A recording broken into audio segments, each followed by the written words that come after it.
The crimson sunset cast long shadows across the dusty streets of Brimstone Creek as Olivia Emerson dismounted her chestnut mare, her skirts billowing in the hot western wind.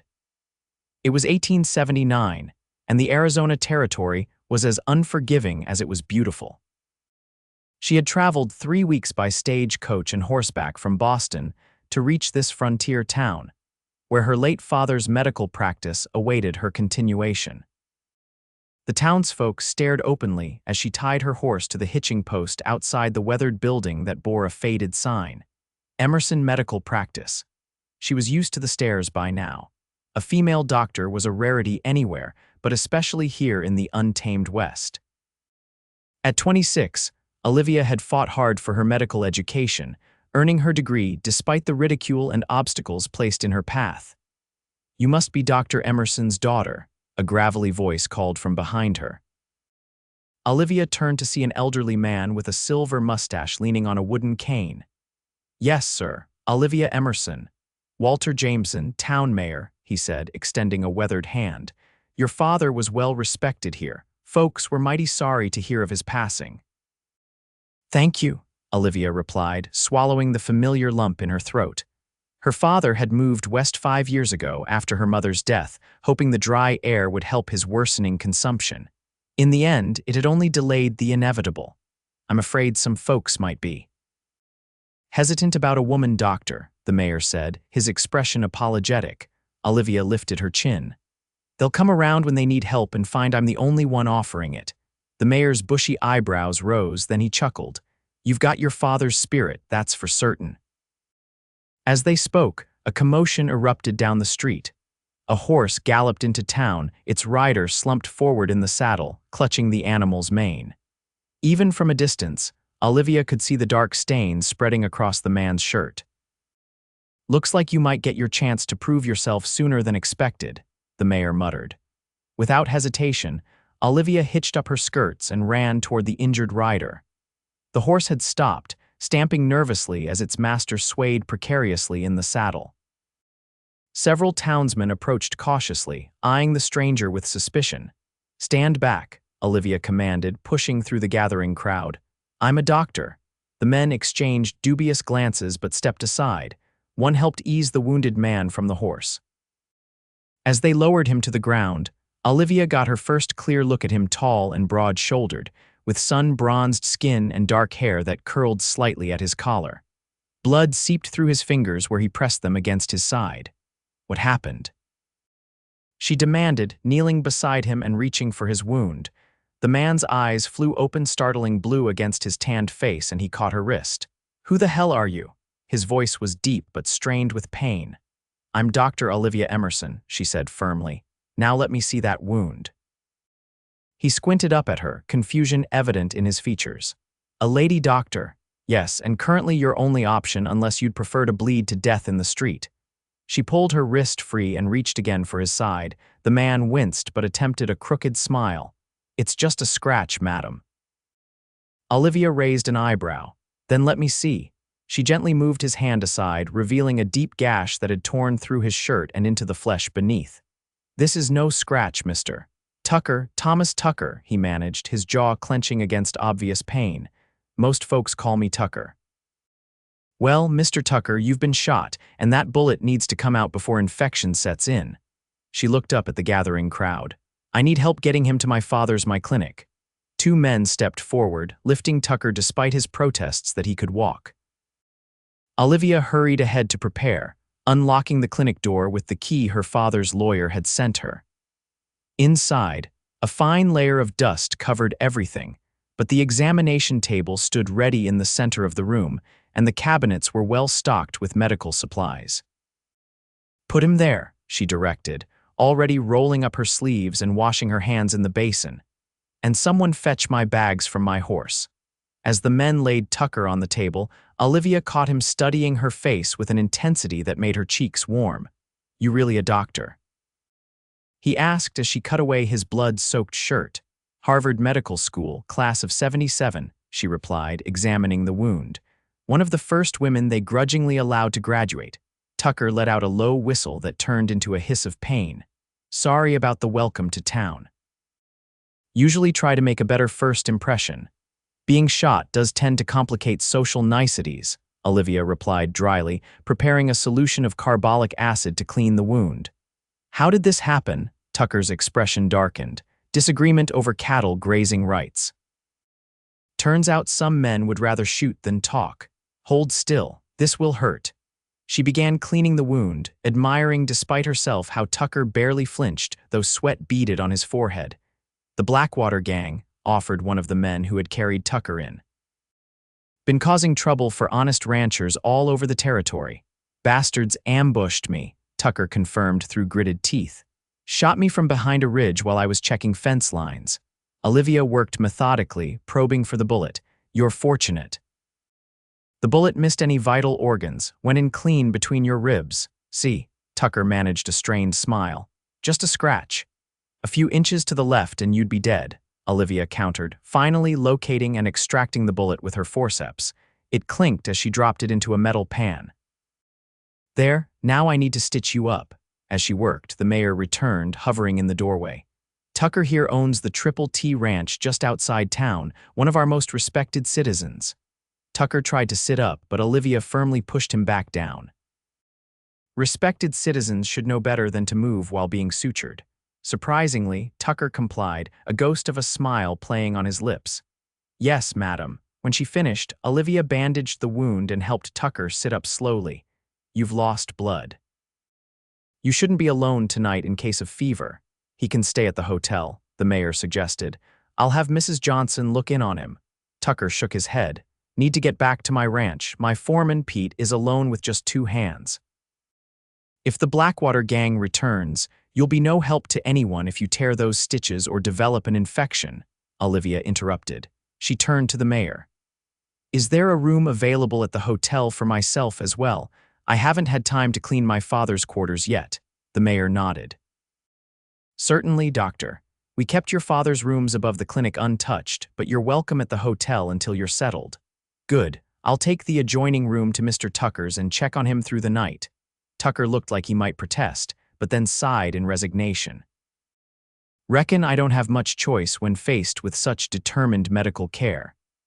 As the men helped Tucker to the hotel, Olivia gathered her medical bag and followed, acutely aware of the curious stares of townspeople watching from storefronts and sidewalks. She had expected resistance to a female physician, but now circumstances had thrust her immediately into her role. Perhaps it was for the best. Nothing established credibility like competence in a crisis. The Silver Creek Hotel was a 2-story structure with actual glass windows, a sign of Brimstone Creek's relative prosperity compared to some frontier towns Olivia had passed through. The proprietor, a plump woman named Mrs. Whitley, fussed over Tucker and showed them to adjoining rooms on the 2nd floor. I'll bring up some broth for the patient, she offered, and a proper dinner for you, doctor. You must be exhausted after your journey and then such excitement. Left alone with Tucker in his room, Olivia helped him settle onto the bed. Up close, she noticed the fine lines around his eyes, evidence of years squinting against the harsh sun. His hands were calloused and strong, a working man's hands, yet there was a gentleness to his movements. Thank you, he said quietly, his blue eyes serious. Not just for the doctoring, but for coming here at all. Town's been without proper medical care since your father took ill. Olivia nodded, busying herself with checking his bandages to hide the sudden emotion that threatened to overwhelm her. It seemed the right thing to do. My father loved this place. He spoke of you often, Tucker said, causing her to look up in surprise. Always said his daughter was twice as smart as any male doctor he'd trained with. A small smile tugged at Olivia's lips. You knew him well. Everyone knew Doc Emerson. He saved my arm 2 years ago when a rattler got me. Tucker pushed up his right sleeve, revealing a jagged scar on his forearm. Said most doctors would have amputated, but he was determined to save it. That sounds like father, Olivia said softly. A comfortable silence fell between them, broken only when Mrs. Whitley returned with food. Olivia insisted on staying while Tucker ate, watching for any signs of fever or weakness. You don't have to hover, doctor, Tucker said after finishing his broth. I've survived worse than this. I doubt that, Olivia replied, packing her stethoscope away. but I'll leave you to rest. There's a bell on the table if you need me. I'll check on you in a few hours." As she turned to go, Tucker called after her. "Dr. Emerson, welcome to Brimstone Creek. Despite the circumstances, I'm glad you're here." Olivia paused at the door, strangely moved by the sincerity in his voice. "Thank you, Mr. Tucker. Now get some sleep." In her own room, Olivia unpacked her few belongings and ate the hearty stew Mrs. Whitley had provided. After weeks of travel, the simple comforts of a real bed and hot food were luxurious. Yet as she prepared for sleep, her mind kept returning to the wounded rancher next door. There was something about Thomas Tucker that intrigued her, a quiet strength and intelligence behind those striking blue eyes. She reminded herself sternly that she had come west to continue her father's work, not to be distracted by a handsome rancher, no matter how courageously he bore his pain. Brimstone Creek needed a doctor, and she intended to prove that a woman could fill that role just as capably as any man.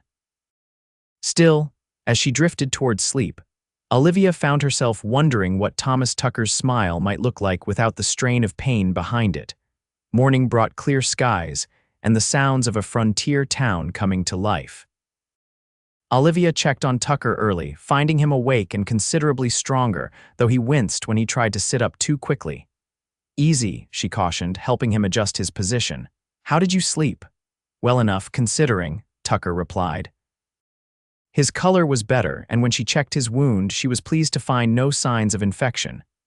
"How soon until I can ride?" "Not for several days at least," Olivia said firmly. "That bullet tore muscle that needs to heal." Tucker frowned. "I need to get back to my ranch." Your men can manage," she interrupted. "Unless you'd prefer to return in a coffin." He stared at her for a moment, then unexpectedly laughed. "You don't mince words, do you, doctor?" "Not when it comes to the health of my patients," Olivia replied, but couldn't help returning his smile.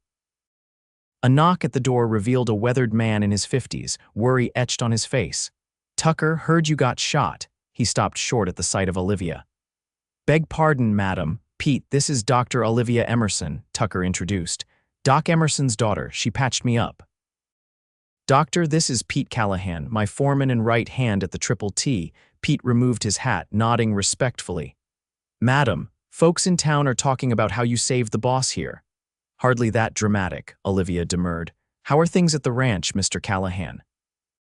"That's why I rode in," Pete said, turning to Tucker. "No sign of those Blackwater boys returning, but we found 2 of our cattle shot dead near the North Ridge, just killed and left, not even taken for meat. It's like they're sending a message." Tucker's jaw tightened. "Marshall know about this." "Sent Billy to fetch him. He's riding out to look things over," Pete assured him. "But Tucker, we're short-handed with you laid up. The Hammond boys are good workers, but they're green." "I'll be back soon enough," Tucker said, then caught Olivia's stern look. "A few days, like the doctor ordered." Pete looked doubtful but nodded. "I'll hold things together, you just heal up." He turned to Olivia. "Thank you for taking care of him, madam. He's too stubborn to admit it, but he would have been in a bad way without help." After Pete left, Olivia helped Tucker into a fresh shirt that Mrs. Whitley had found for him. "This dispute with the Blackwater gang sounds serious," she commented.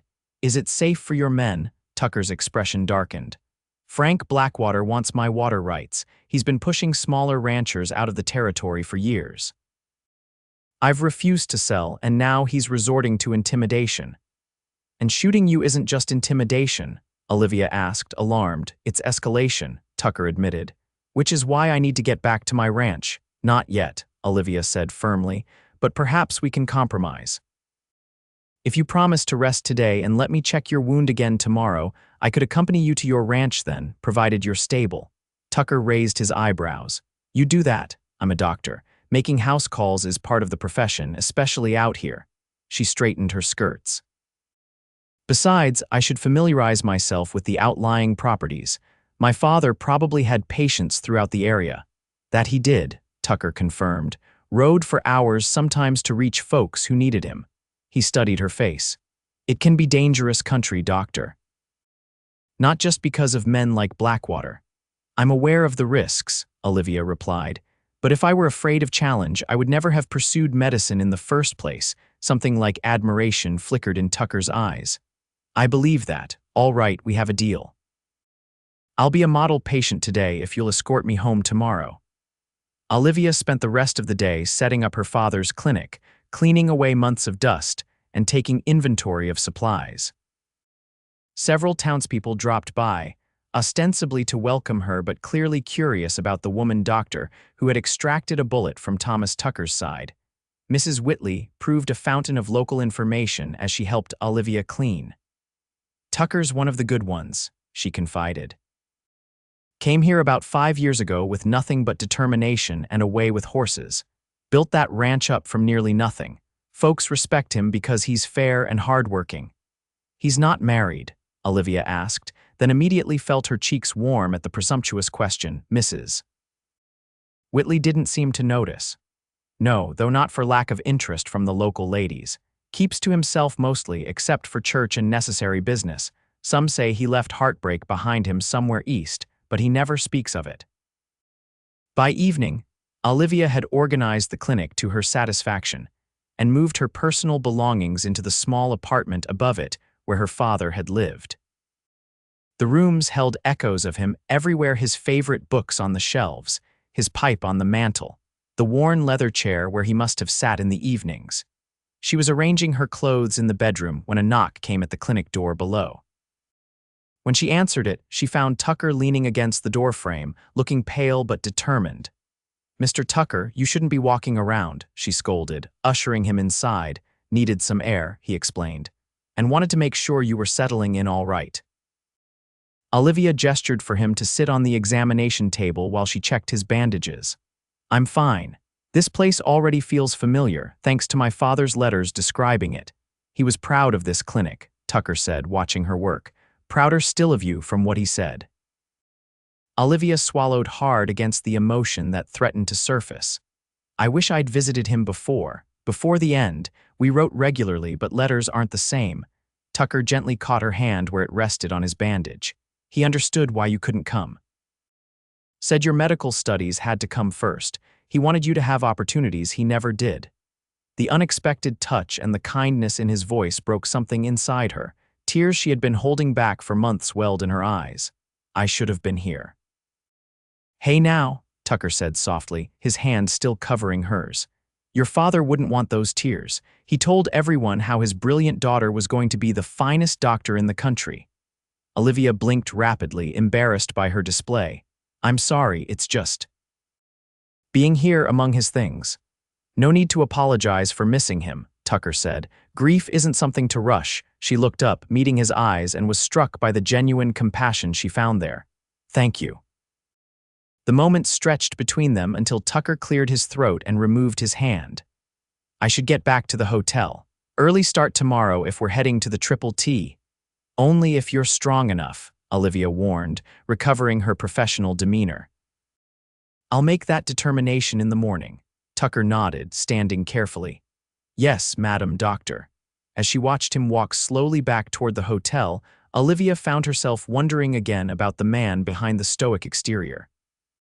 There was a gentleness to Thomas Tucker that belied his rugged appearance, and a depth of character that intrigued her more than she cared to admit. Dawn broke clear and cool the next morning. Olivia checked Tucker's wound, and finding it healing well with no sign of infection, reluctantly agreed he could travel to his ranch but only by wagon, not horseback. The mayor arranged for them to borrow a spring wagon, and by mid-morning they were heading out of Brimstone Creek, with Tucker providing directions. The landscape opened before them rugged, beautiful, and vast beyond anything Olivia had known in the East. Red rock formations rose in the distance, while closer at hand, the trail wound through scrubby juniper and sage. Hawks circled overhead in the impossibly blue sky. "It's breathtaking," Olivia admitted, taking in the wild beauty. Tucker nodded, his expression softening as he gazed at the land. "That it is. First time I saw this country, I knew I'd found home." "Where were you before?" Olivia asked, curious about his past. A shadow crossed his face. "Everywhere and nowhere. After the war, I drifted. Texas, Kansas, Colorado, couldn't seem to settle." "You fought in the war between the states." She studied his face, trying to gauge his age. He couldn't be much older than 35. Enlisted at 17. "Too young to know better," Tucker said grimly. Saw things no boy should see. After that, couldn't stomach staying in one place too long. Until here. He gestured at the landscape around them. Something about this country. It has a way of healing what's broken inside a person. Olivia understood. Even in the short time she'd been here, she'd felt the power of this land, its harshness somehow balanced by its austere beauty. My father wrote something similar in his letters.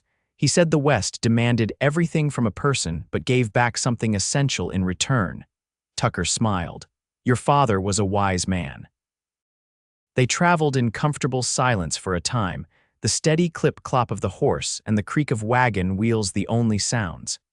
Occasionally, Tucker would point out landmarks or name the distant mountain ranges. Olivia found herself relaxing in his company, drawn to his quiet strength and evident love for this country.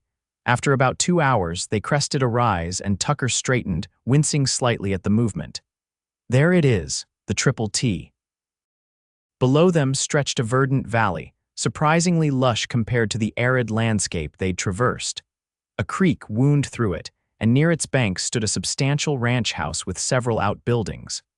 Horses grazed in a corral near the barn, and in the distance, cattle dotted the hillsides. It's lovely, Olivia said, genuinely impressed. How many acres? 2,000, Tucker replied, pride evident in his voice. Not the biggest spread in the territory, but good land with reliable water. That's what Blackwater wants the water rights. His property adjoins mine to the north, but his creek runs dry in summer. As they approached the ranch house, a young man came running out to meet them, his face lighting up at the sight of Tucker. Boss, you're back. Easy, Billy, Tucker cautioned as the young man helped him down from the wagon. Still mending. Dr. Emerson, this is Billy Hammond, one of my ranch hands. His brother Caleb works here too. Billy, who couldn't be more than 19, removed his hat and nodded respectfully to Olivia. Madam. We sure appreciate you fixing up Mr. Tucker. He's not fixed yet, Olivia replied, accepting Billy's help down from the wagon. He needs rest and careful monitoring. Pete's inside, Billy said, leading them toward the house. He'll be mighty relieved to see you, boss. Marshal Givens came by yesterday, said he'd keep an eye out for those Blackwater boys, but he can't post a man here permanent-like. The ranch house was surprisingly comfortable inside, with solid furniture and polished wooden floors. A stone fireplace dominated one wall of the main room, and bookshelves lined another, an unexpected touch that raised Olivia's estimation of Tucker even further. Pete emerged from what appeared to be a kitchen, relief evident on his weathered face. Thank God you're back, Tucker. And looking better than I expected, he nodded to Olivia. Doctor, Mr. Tucker is still recovering, Olivia said firmly. He needs to avoid strenuous activity for at least another week, Pete snorted. Good luck with that, stubborn as they come this one. I'm right here, Pete, Tucker said dryly, and I promised the doctor I'd follow her orders. He glanced at Olivia. Within reason. Pete showed Olivia to a guest room where she could freshen up after their journey. It was simply furnished but clean, with a window overlooking the creek. She took a moment to gather herself, still processing the unexpected warmth she felt in Tucker's presence. She had come west to establish herself as a doctor, not to develop feelings for the first patient she treated. Yet there was something about the rancher that drew her: his quiet dignity, his evident intelligence, the way his eyes crinkled when he smiled. When she emerged, she found Tucker in the main room, seated in an armchair with maps spread across a table before him. He looked up as she entered, and something in his expression made her heart beat faster. I was just showing Pete where I encountered the Blackwater men, he explained. The marshal wants details. And I was just telling him he should be resting, Pete grumbled. Doctor's orders. I am sitting down, Tucker protested mildly. He turned to Olivia. Are you hungry? Mrs. Callahan, Pete's wife, left stew warming. Over a hearty meal, they discussed the situation with the Blackwater gang. Frank Blackwater had arrived in the territory 3 years earlier, buying a large ranch north of Tucker's land. He'd been systematically acquiring neighboring properties, sometimes through questionable means. Man's got political ambitions, Pete explained. Wants to control enough land and water to make himself indispensable when Arizona pushes for statehood. And you stand in his way, Olivia said to Tucker, understanding dawning. Because your water rights are crucial, Tucker nodded grimly. My creek feeds half the valley. Without access to it, much of this land becomes worthless during dry seasons. Can't the law help? Olivia asked. Surely shooting a man is still a crime, even in the territories. Marshall's sympathetic, but he needs proof, Tucker said. No witnesses to the shooting except me, and Blackwater's men will swear they were nowhere near my property that day. After the meal, Olivia insisted on examining Tucker's wound and changing the bandages. Pete tactfully made himself scarce, leaving them alone in the main room. As Olivia worked, she was acutely aware of Tucker's proximity, the warmth of his skin beneath her fingers. You have a healing touch, Tucker said softly. His blue eyes held hers when she glanced up. Your father had the same gift. Olivia's cheeks warmed at the compliment. It helps when patients cooperate, she replied, finishing with the fresh bandage. How does it feel? Better, Tucker admitted. Still sore, but the sharp pain is gone. Good, but you still need to be careful. No riding, no lifting, nothing that could tear those stitches. Tucker caught her hand as she withdrew it. Thank you. Not just for this, but for coming all this way to check on me. The touch of his calloused fingers against hers sent a flutter through Olivia's stomach. It's my duty as your physician, she said, trying to maintain her professional demeanor despite the warmth spreading through her. Is that all it is? Tucker asked quietly, his eyes searching hers. Before she could respond, the sound of horses approaching interrupted the moment. Tucker released her hand and moved to the window, his expression instantly alert. 4 riders, he said tensely. Not my men. He reached for a rifle that hung on the wall, but Olivia caught his arm. You'll tear your stitches, she warned. The door burst open and Pete rushed in, his own rifle in hand. Blackwater, he spat, and 3 of his men. Tucker's jaw tightened. Get behind me, he said to Olivia. I most certainly will not, she replied indignantly. This is my patient, and I won't have you injuring yourself further. Before Tucker could argue, the door opened, and a tall man in an expensive black coat strode in without knocking. He wore a silver-trimmed black hat and had a neat beard that didn't quite disguise the hardness of his mouth. Behind him, 3 rough-looking men hovered in the doorway. Tucker, the man said, his voice smooth but cold. Heard you had a little accident, came to pay my respects. Blackwater, Tucker acknowledged, his voice level despite the tension evident in his posture. You're trespassing. Frank Blackwater's gaze shifted to Olivia, and something unpleasant flickered in his eyes. And who might this be? Dr. Olivia Emerson, she answered before Tucker could speak, lifting her chin. I'm treating Mr. Tucker for a gunshot wound, one I believe your men inflicted. Blackwater raised an eyebrow. A lady doctor, how? Progressive. His tone made the word an insult. He turned back to Tucker. As for accusations, they're dangerous without proof, especially when a man is vulnerable. His gaze pointedly dropped to Tucker's bandaged side. State your business and get out, Tucker said coldly. Just being neighborly, Blackwater replied. And reminding you that my offer still stands. $10,000 for your water rights, more than fair. Not interested, Tucker said. Not now, not ever. Blackwater's expression hardened. Everyone has a price, Tucker, or a breaking point. His eyes drifted to Olivia again. Even with such dedicated medical care, a man should consider his future carefully. Is that a threat? Pete demanded, raising his rifle slightly. Blackwater smiled, showing teeth without warmth. Just friendly advice between neighbors. Recovery can be a dangerous time. Setbacks happen. He tipped his hat. Madam, gentlemen, we'll be on our way. After they left, Tucker sank into a chair, his face pale with barely controlled anger. I should have shot him where he stood. And proven yourself no better than him, Olivia said quietly. She moved to check Tucker's bandage, worried the confrontation had affected his wound. He was threatening you, Tucker said, catching her wrist gently. Did you understand that? Olivia met his concerned gaze steadily. I understood. But I'm not afraid of men like Frank Blackwater. I've dealt with worse in medical school. Tucker's expression softened into something like admiration. You are a remarkable woman, Olivia Emerson. It was the first time he had used her given name, and the sound of it in his deep voice sent an unexpected thrill through her. And you are still my patient, Mr. Tucker. Now sit still while I make sure you haven't done yourself harm. To her relief, Tucker's wound remained clean and undisturbed. But the encounter with Blackwater had left an ominous atmosphere hanging over the ranch. Pete insisted on posting guards for the night, and Billy rode into town to inform the marshal of Blackwater's veiled threats. As evening fell, Olivia found Tucker on the front porch, watching the sunset paint the distant mountains in shades of gold and crimson. She joined him, accepting the cup of coffee he offered. "It's beautiful," she said, gazing at the landscape. "I can see why you fought so hard to build something here." Tucker nodded, his profile strong against the fading light. "When I first saw this valley, it was like something spoke to me, said, 'This is where you stop running. This is where you heal.'" He glanced at her. "Your father understood. He helped me through some dark times when memories of the war would surface."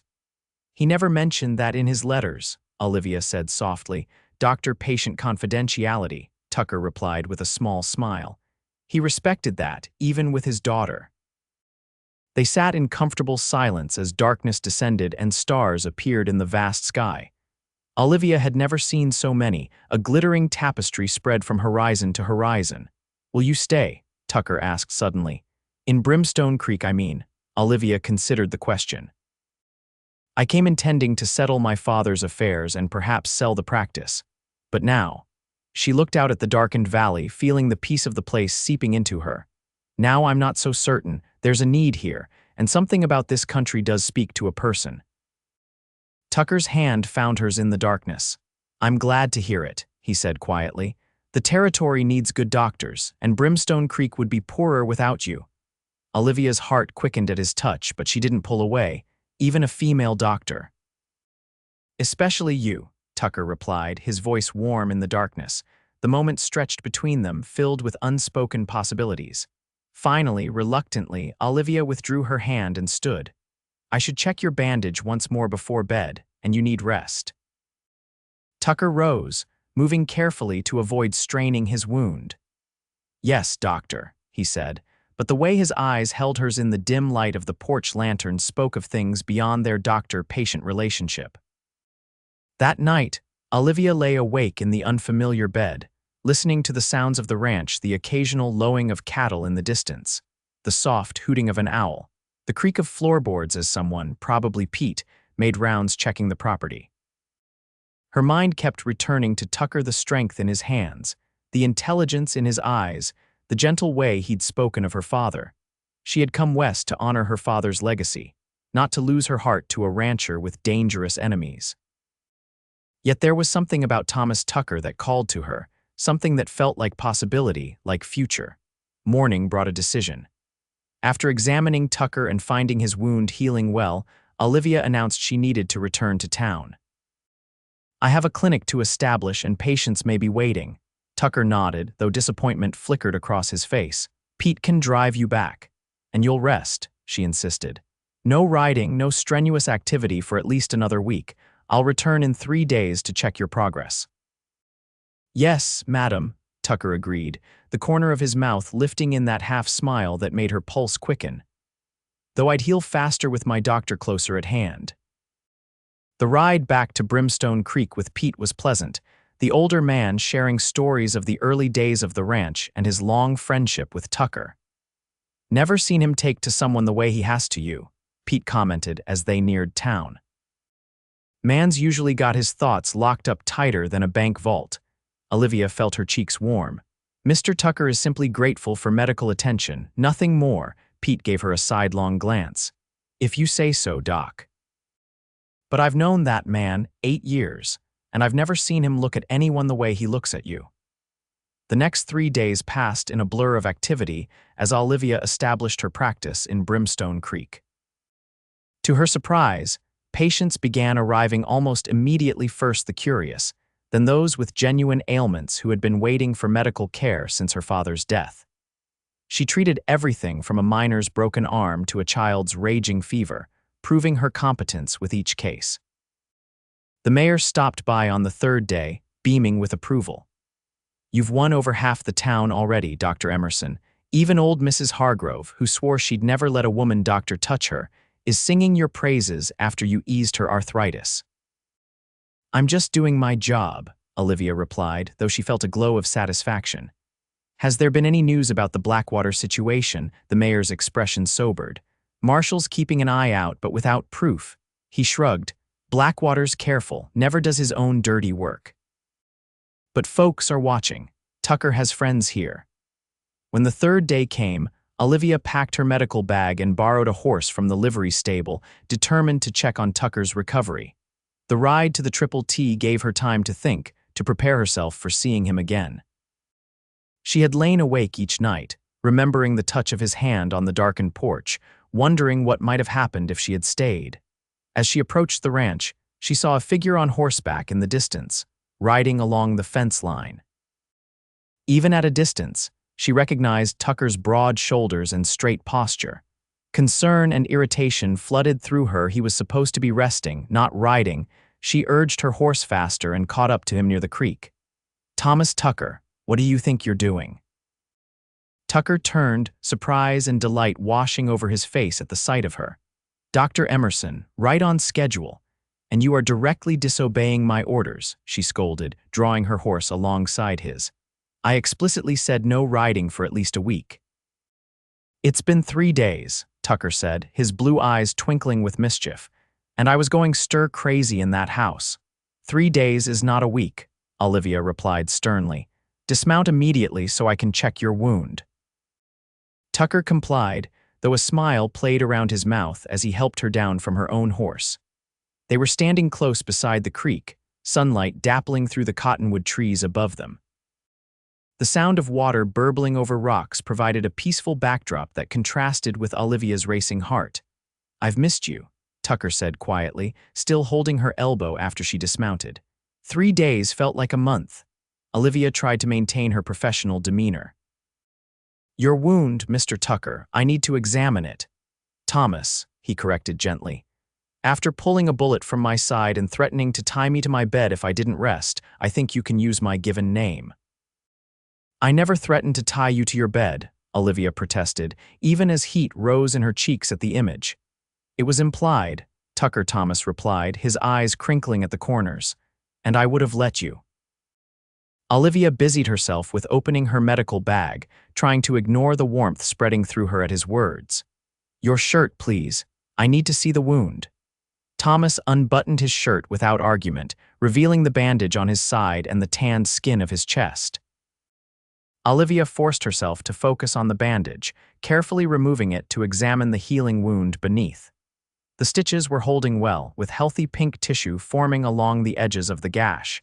"It's healing nicely," she admitted, "but that doesn't excuse your disobedience."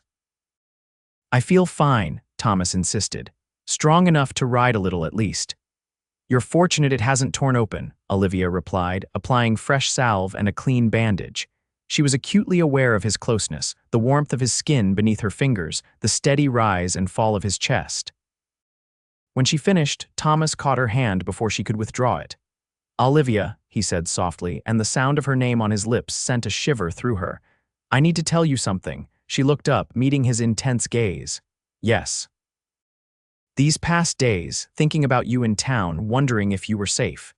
He shook his head. "I've never felt this way about anyone. I know it hasn't been long, but sometimes a person just knows." Olivia's breath caught in her throat. "Knows what?" Thomas's free hand came up to gently touch her cheek. "That they've found something worth holding on to, something rare." Before she could respond, the crack of a rifle shot shattered the peaceful moment. Thomas reacted instantly, pulling Olivia to the ground and covering her body with his own as a second shot splintered bark from the tree beside them. "Stay down," he ordered, reaching for the rifle in his saddle holster. "You'll tear your stitches," Olivia protested, but Thomas was already moving, keeping low as he positioned himself behind a fallen log. "Get to the horses," he said tersely. "Ride for the house. Pete and the boys will hear the shots." Another bullet kicked up dirt near them. Olivia crawled toward the horses, her heart pounding. She reached her mare, but as she prepared to mount, she saw Thomas wince, his hand going to his side where a dark stain was spreading across his bandage. "You're bleeding," she called, abandoning the horse to move back toward him. "Go." Thomas urged, but it was too late. 4 riders emerged from the trees on the far side of the creek, rifles trained on them. Frank Blackwater led them, his face set in cold determination. "Drop the rifle, Tucker," Blackwater called. "I'd hate to put another bullet in you." Especially in front of the lady doctor. Thomas hesitated, then slowly placed his rifle on the ground.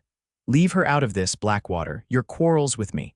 Blackwater dismounted, wading across the shallow creek. His men followed, spreading out to surround them. "On the contrary. The good doctor is very much part of this now." He smiled unpleasantly. "You see, I've decided on a new approach. Since you won't sell willingly, perhaps we need to remove your reason for staying." "What are you talking about?" Thomas demanded, moving protectively closer to Olivia. "Simple," Blackwater replied. "We burn you out, destroy everything you've built, starting with that nice ranch house." He gestured to one of his men. "Jenkins, ride back and tell the others to proceed." "No." Thomas lunged forward, but one of Blackwater's men struck him with the butt of a rifle, sending him to his knees. Blood seeped through his bandage, and Olivia rushed to his side. "Stop this," she demanded, glaring up at Blackwater. "This is madness. You can't just destroy a man's property." "Watch me, madam," Blackwater replied coldly. "Once Tucker has nothing left, he'll take my offer and leave. It's just business." "It's criminal," Olivia retorted. "And the marshal is one man with no deputies responsible for hundreds of square miles," Blackwater interrupted. "By the time he investigates, there'll be nothing left but ashes, and no witnesses." His hand moved to his gun. In that moment, rifle shots rang out from the trees behind them.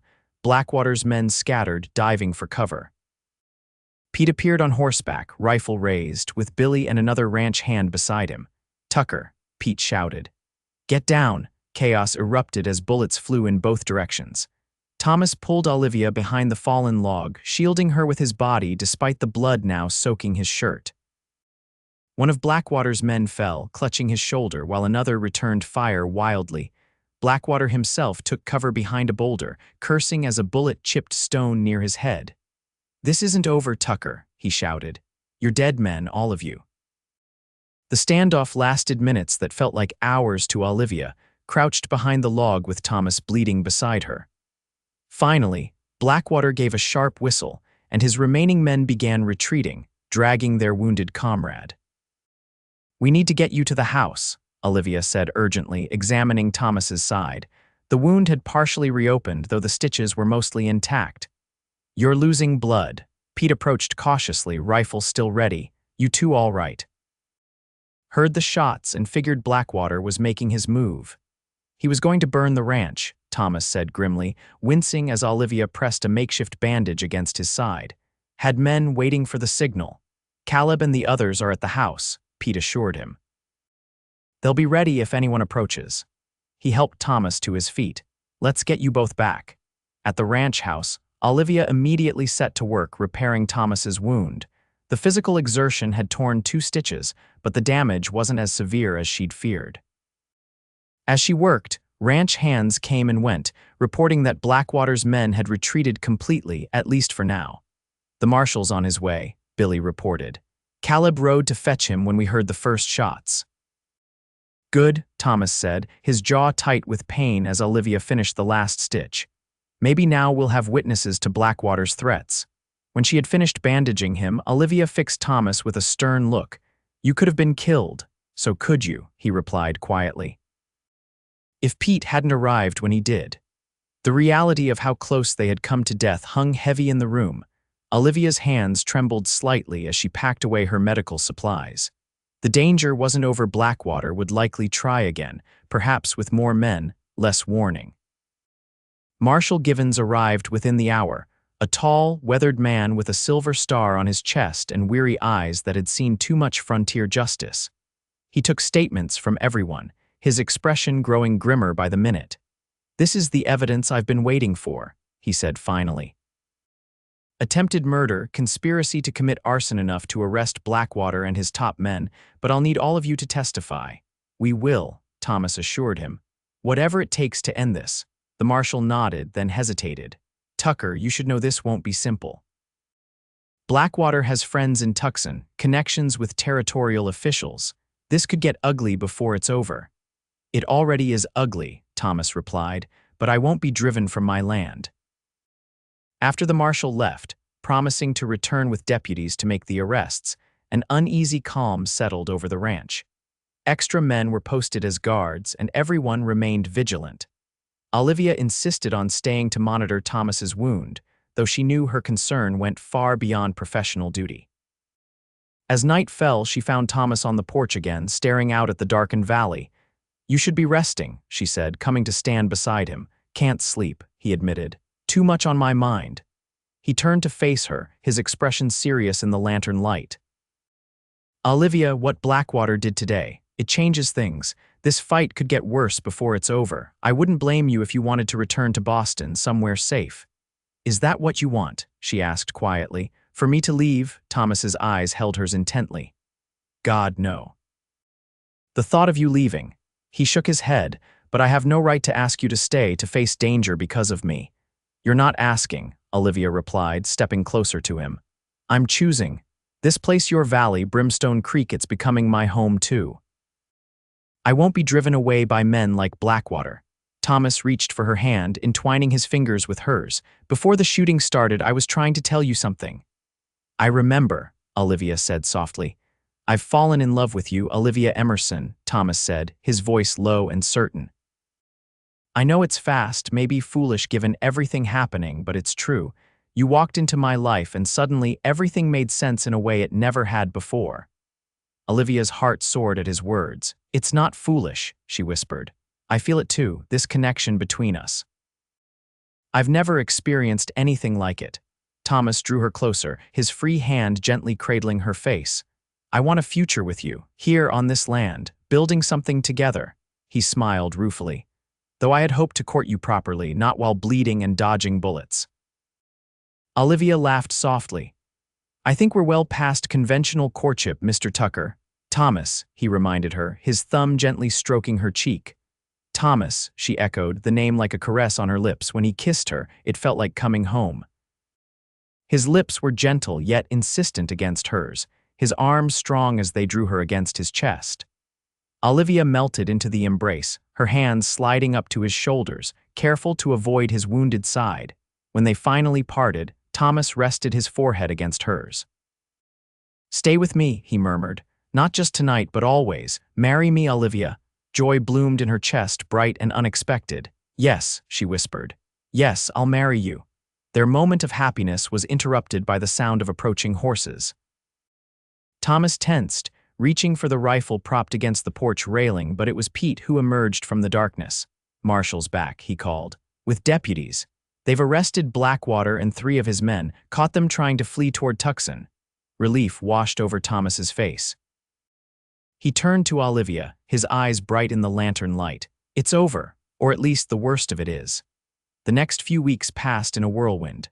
Blackwater and his men were held for trial in Tucson, charged with attempted murder and conspiracy.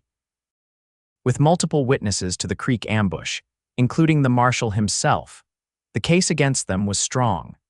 Thomas recovered fully from his wound, though Olivia insisted on checking it regularly, examinations that increasingly ended in kisses and whispered promises of their future together. They were married in Brimstone Creek's small church 6 weeks after the shootout, with the entire town turning out to celebrate the union of their doctor and the respected rancher. "Never seen Tucker smile so much," Pete commented to the mayor during the celebration that followed at the Silver Creek Hotel. "Man's a different person since she came to town." Olivia wore a cream-colored gown ordered from Tucson, with wildflowers in her hair instead of a veil. Thomas looked handsome and somewhat uncomfortable in a new black suit, his usual rancher's attire set aside for the occasion. But his discomfort vanished when he looked at his bride, his blue eyes filled with undisguised love and wonder. "Mrs. Tucker," he murmured during their first dance, the name still new and precious between them. "Dr. Emerson Tucker," Olivia corrected with a smile. They had agreed she would continue her practice in town, riding out to the ranch in the evenings. A hyphenated name for a modern woman. Thomas laughed, drawing her closer despite the watching eyes of the townspeople. "Whatever you call yourself, you're my heart now, the best thing that ever happened to me. Better than finding this valley." she teased. Finding the valley led me to you, he replied softly. Everything in my life was leading me here, to this moment. 2 years later, Olivia stood on the porch of the Triple T Ranch house, watching Thomas ride in from checking the herd. Their daughter, Catherine, named for Olivia's mother, played on a blanket nearby, her dark curls and blue eyes a perfect blend of her parents. Thomas dismounted, sweeping his hat off as he approached, still looking at Olivia with the same wonder as on their wedding day. "How are my girls?" he asked, kissing her before bending to scoop up their daughter. "Waiting for you," Olivia replied with a smile. "Catherine has been watching the trail for an hour." "Is that so, little one?" Thomas asked, tossing the giggling child gently in the air. "Were you watching for Papa?" Life had settled into a rhythm they both treasured. Olivia maintained her practice in town 3 days a week, with a young doctor from Tucson covering the other days. The rest of her time was spent at the ranch, where she had established a small clinic for the hands and neighboring homesteaders. Frank Blackwater had been convicted and sent to prison, his land divided and sold to settlers who respected the existing water rights. The territory was changing rapidly, with the railroad now extending through Brimstone Creek and bringing new prosperity and people. That evening, after Catherine was asleep, Thomas and Olivia sat on the porch swing, watching the stars emerge in the vast desert sky. His arm was around her shoulders, her head resting against him in comfortable intimacy. "I had a letter from Harvard today," Olivia said. "They've invited me to speak at a medical conference about frontier medicine and the particular challenges faced by women physicians." Thomas looked down at her with pride. "You'll go, of course. Show those Eastern doctors what real medicine looks like." Olivia smiled, still amazed at his unfailing support of her career. "It would mean leaving you and Catherine for 2 weeks. We'll manage," Thomas assured her, pressing a kiss to her temple. "Pete's wife will help with Catherine, and I'm quite capable of not getting shot while you're away." "Promise?" Olivia teased, though the memory of their first meeting still had the power to make her heart race with remembered fear. "Promise," Thomas replied. His expression grew serious. "I'm proud of you, Olivia. What you've built here, the respect you've earned, the lives you've saved." "You're extraordinary. We built it together," she corrected softly. "Everything good in my life began the day a stubborn rancher rode into town bleeding and insisted it was just a scratch." Thomas laughed, the sound warm in the quiet evening, "and a determined doctor refused to believe me." "Thank goodness for that," Olivia murmured, lifting her face for his kiss. Above them, the stars of the western sky wheeled in their ancient patterns, bearing witness to a love that had begun with a bullet and blossomed into something as enduring as the land itself, a love that, like the Triple T Ranch, would stand the test of time and become part of the very fabric of the frontier they both cherished.